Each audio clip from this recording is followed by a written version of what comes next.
మనకి చాలామందికి హెర్నియాలు చూస్తూ ఉంటాం. బొడ్డు దగ్గర అంబిలికల్ హెర్నియా, గజ్జల్లో ఇంగ్వైనల్ హెర్నియా, ఎప్పుడైనా ఆపరేషన్ చేసి ఆ ఆపరేషన్ దగ్గర వీక్‌నెస్ వస్తే ఇన్సిషనల్ హెర్నియాస్ అలా అంటాం. చాలామందికి ఉండే డౌట్ రెగ్యులర్‌గా అడిగేదేంటంటే హెర్నియా సర్జరీకి మెష్ పెట్టాలా? వద్దా? దేర్ ఈస్ నో క్వెషన్ ఈ రోజుల్లో ఏంటి అంటే ఎప్పుడైతే hernia size more than 2 centimetres అనేది ఉంటదో mesh is a mandatory thing.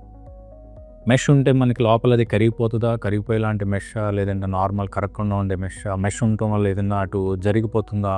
లేదంటే ఆహ్, మనం వంగినప్పుడు అది వంగిపోతుందా? ఇలాంటి రకరకాల డౌట్స్ ఉంటాయి. ఫస్ట్ థింగ్ వచ్చి మనం మెష్ పెట్టేది దేనికి అంటే అది పర్మనెంట్‌గా లైఫ్ లాంగ్ అక్కడ ఉండి ఒక హార్డ్ లేయర్ ఫార్మ్ చేసి ఫ్యూచర్‌లో మళ్ళీ కూడా మనకి హెర్నియా రాకుండా ఉండటానికి చూసుకుంటది. That is the duty of mesh. So, particular inguinal హెర్నియాలో ఏంటి అంటే మనకి సింగిల్ లేయర్డ్ మెష్ సరిపోతుంది. But come to the umbilical hernia or ventral hernias ఎప్పుడైతే మనం లాప్రోస్కోపీ రిపేర్స్ చేస్తామో, లోపల నుంచి పెడతామో, పేగులకి టచ్ అవుతది మెష్. అందుకని ఏంటంటే అందులో డ్యూయల్ లేయర్డ్ మెషెస్ పడతాం.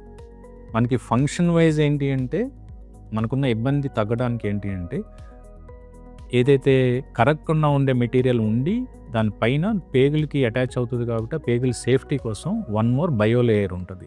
So that is a dual layer mesh and కొంచెం కాస్ట్లీ ఉంటుంది.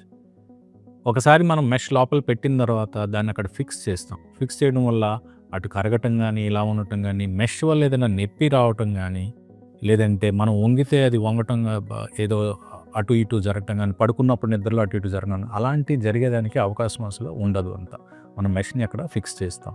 పర్టిక్యులర్‌గా బాగా జాగ్రత్తగా ఉండాల్సింది ఈ మెష్ రిపేర్స్‌లో ఏంటంటే ఇన్ఫెక్షన్ లేకుండా ఉండేటట్టు చూసుకోవాలి. మనం చిన్న చిన్న సెటప్స్‌లో కొంచెం ఏదైతే మనకి స్టెరిలైజేషన్ చైన్ సరిగ్గా మెయింటైన్ చేయమో, మంచి ఇన్‌స్ట్రుమెంట్స్ వాడమో ఈ మెష్ ఇన్ఫెక్ట్ అయ్యేదానికి అవకాశం ఉంటుంది. ఇది జరగకుండా చూసుకోవాలి.